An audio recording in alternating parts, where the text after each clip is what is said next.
Welcome to our Sandbox studio. This is Dave Hamlin, Serene Water Gardens, and today we're going to show you how we build our lily pond package. You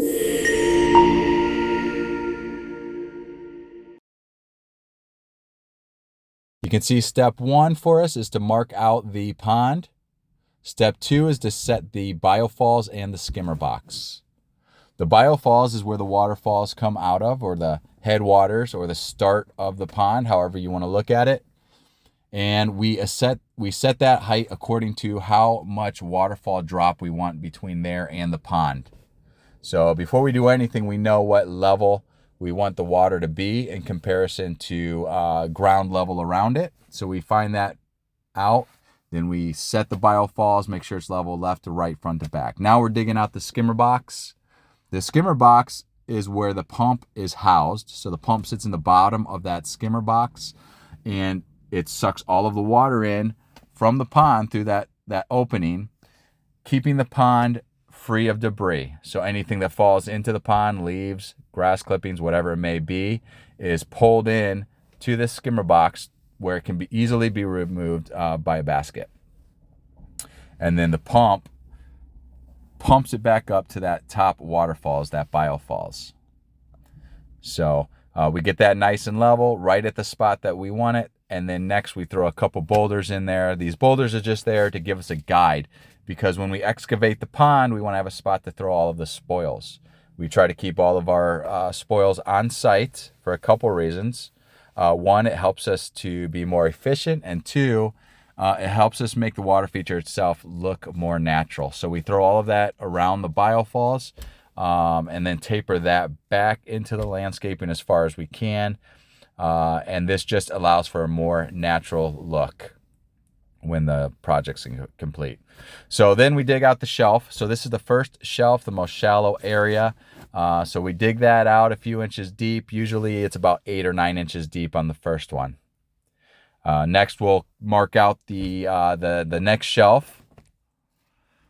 And the reason we do this in shelves is for two reasons. One, it looks great. It just adds layers as you're looking at the pond, adds interest, and looks more natural. Secondly, it's just more structurally sound. So as we're stacking boulders and placing boulders, it just adds more structure to the water feature itself. You can see Harry there with our U level. We've got our, again, water level set, so we know exactly how deep we need to go. You'll see us use that throughout the project, checking boulders to make sure we're at the level we want them to be. So once the pond's all excavated and compacted very well, then typically we would bring in underlayment first, just to protect the liner. But in this case, this is just our training studio.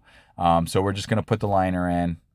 Otherwise, we do always put that protective underlayment down first. So this is an EPDM liner, 45 millimeter, safe for fish. If you guys ever do this yourselves, make sure you don't go out and buy a roofing liner. It's got chemicals on there that will kill your fish if you try to put it in the pond without cleaning it first.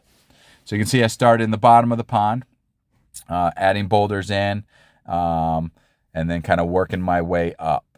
So I'm going to continue working on these boulders, and then you can see Harry, he's going to go ahead and start hooking up the skimmer box.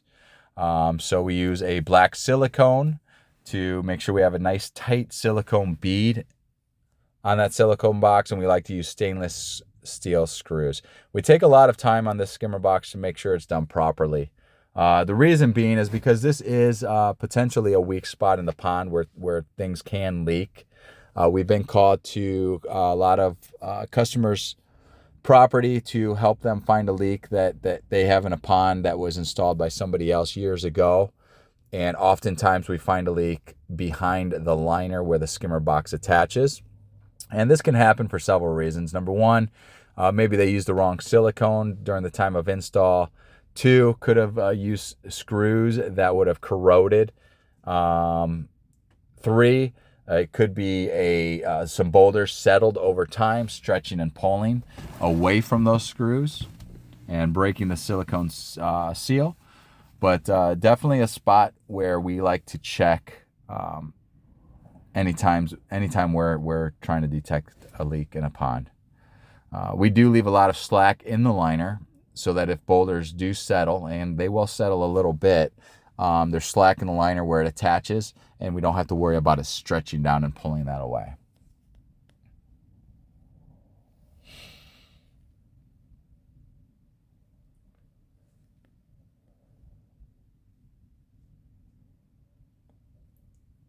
Now you can see we're working our way up out of the pond and towards the waterfalls.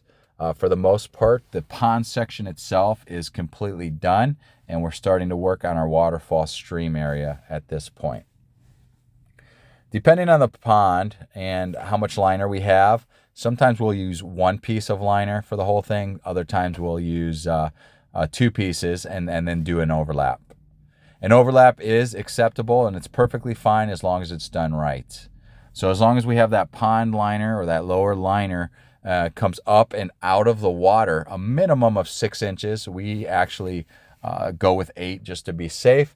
But as long as that comes out of the water 6 to 8 inches, and then you're overlapping over top of it, you're going to be fine. You're not going to lose any water in that case.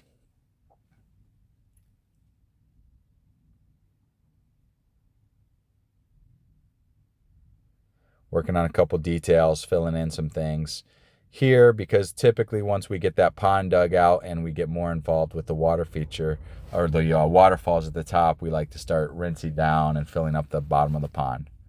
So you can see we're hiding the skimmer box here a little bit. We don't want any of that plastic to show as we're installing our ponds. We want this to look as natural as possible. Once we kind of get all of that done, our waterfalls in, waterfall foam, liner attached to the biofalls, then we start to do some more detail work with the edging, making sure the edging is tucked away.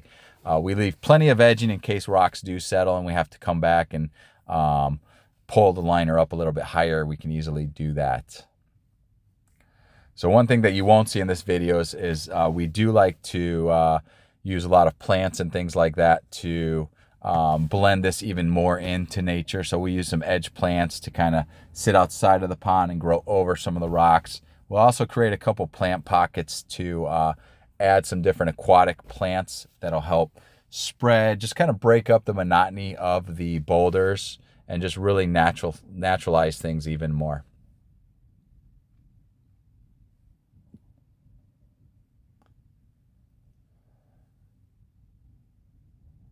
So working up the stream towards the biofalls, you can see there's a lot of setting boulders, flipping back the liner, setting the grade, flipping it back, setting it.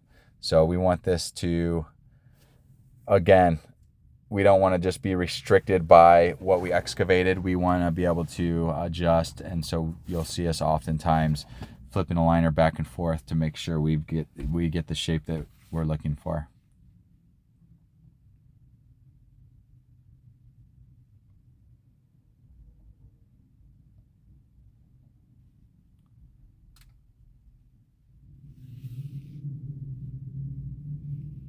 Now, once all the edging and everything is done, complete, then we'll take and we will do a final rinse down on the pond.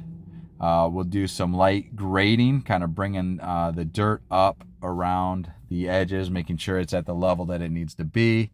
We'll set a couple wing walls around the outside. So our wing walls are just, they're just boulders that are on the outside of the water feature, but kind of tie everything in together, but also serve as retention rocks as well. Like I said, we like to build our water features back. We like to build our berm from our waterfalls back very far, and then so we put these little kind of like retaining walls, we call them wing walls, in to help retain the soil behind that. So you can see we're doing our final touch-ups here, filling it up, and then we're getting ready to just fire this water feature up. So there you have it, guys. This is our lily pond. Imagine this thing loaded up with some greenery, some nice ground cover growing around it, plants in the background, a little bit of mulch around the outside. Great water feature. Again, perfect for goldfish. It's a little bit small for koi. Perfect for goldfish, great for water gardening, great relaxing sound. Let me know, guys, in the comments what you think. And if this is something that you want to see more of, let me know. We'll share more. Thanks, guys.